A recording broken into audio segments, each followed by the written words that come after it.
Hey CrossFit and Relentless athletes, I want to go ahead and bring you another Being Relentless vlog.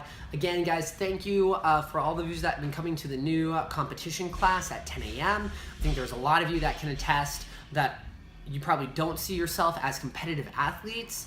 You're just more of the get fit for life crowd and you've been enjoying it. It's a little bit of a different pace. The focus is still really overall the same. We have intentions, it's just structured differently. So guys, thank you so much. I think that's gonna be a really positive addition to what we have to offer at CrossFit Deliverance, right? If you have questions, hit me up via the email or in person. I think it's as I said, great addition. With that guys, let's get into the programming. We're gonna start out with a skill practice of, again, activating the scaps and the lats to go into a raw strength building session for strict pull-ups. Remember guys, for those of you that have strict pull-ups, this is their time to practice strict chest to bar pull-ups. For that you have strict chest to pull-ups, this is go ahead and see, cool, pull as high as you can. It might turn into a strict bar muscle up, right? I know some of you are rolling your eyes and like, oh my gosh, really strict chest, like bar muscle up. Like, yes, it's possible, right? But if we don't continually try to stretch ourselves and make ourselves better and better, be relentless in our pursuit of what we're trying to do in class and always reaching for that betterment, then we become stagnant, right? And as my grandpa used to say, if you're not growing, you're dying, right? So let's keep on growing as much as we can, guys. Then the back half is all about stability in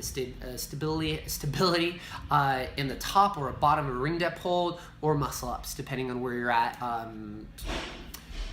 skill or strength wise. For the workout, this is one of my workouts that I really enjoy in terms of, it's a really big gut check for some of us, right? Some of the athletes here at the gym. It's going to be that single arm, transverse plane type of workout that tests mobility and stability within the entirety of the workout 100% of the time. And it really tells you, right, where you're deficient at. And it's going to be really kind of gross in terms of, it's going to be, in a way, it's just really blatant. Like, wow, I have zero overhead mobility as soon as I have to put the implement in one arm rather than two. Or I have zero stability as soon as I'm not using both arms and I'm just using one. There's a lot of different factors in this. So there's no intention for this workout. There's no strategy, but to go ahead, focus, and allow this to set in and realize what you're the most deficient in. Am I able to hit the position, but I have a gigantic stability issue, I'm wobbly everywhere, right? I've got no control over what's happening. Or do I have a ton of stability, but I fatigue so quickly because I can't get the dumbbell into the correct position to keep it super tight and be in a mechanically advantaged position. Now, with this, guys, if you're one of those athletes that's having this really big gut check, I'm going to put you in two categories, right? Category one is going to be the individual that sees this, cool, I'm going to solve this in as short as time period as I can. And what that means is you have to attack these issues with a heart of a lion, with great exuberance, with just a ton of focus during open gym hours, and realize you're going to be putting a lot of what I would say, what a lot of people see as the non-sexy work in. Shoulder, lat, right? Pec openers. You'll be looking at a lot of transverse plane stability work, a lot of stuff that like you look at and you're like, oh my gosh, that is just not fun. But it's super important, right? And it's just gonna make everything else that you do even better. So short game as well, or be like, hey, you know what? I don't have the ability, the mental game, or the focus to be able to do this on myself. Go ahead, hit up one of our personal trainers, right? Nate, Naveed, Matt, right? Ask me about any other personal trainers that we have. And get up to some sessions with them to be like, cool, they're gonna be the ones that's gonna give me programming and hold me accountable to go ahead and attack these items and try to get these goals done in the shortest plane as possible. Or are you in the opposite category of, I'm gonna play the long game, right?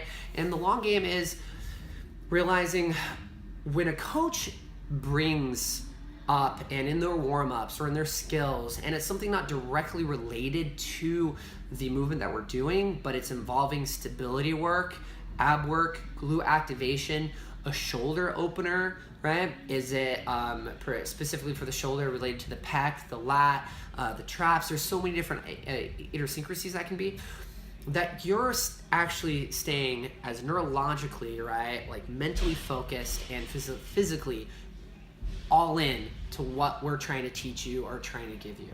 Because the long game only works if you're 100% engaged every time, because you're building, right, your foundation, right, very slowly. And when you do that, you have to make sure there's zero derailment, right? Because if you derail for a week, depending on where you are in the process, you might be just stagnant or you might fall back, right? So that is what I see this as being a gut check, right? And you have to understand that depending on where you're at, you've got to be okay with being a short game, long game, and then just realizing what those two entail. Both entail being relentless in everything that you do in terms of focus and your intentional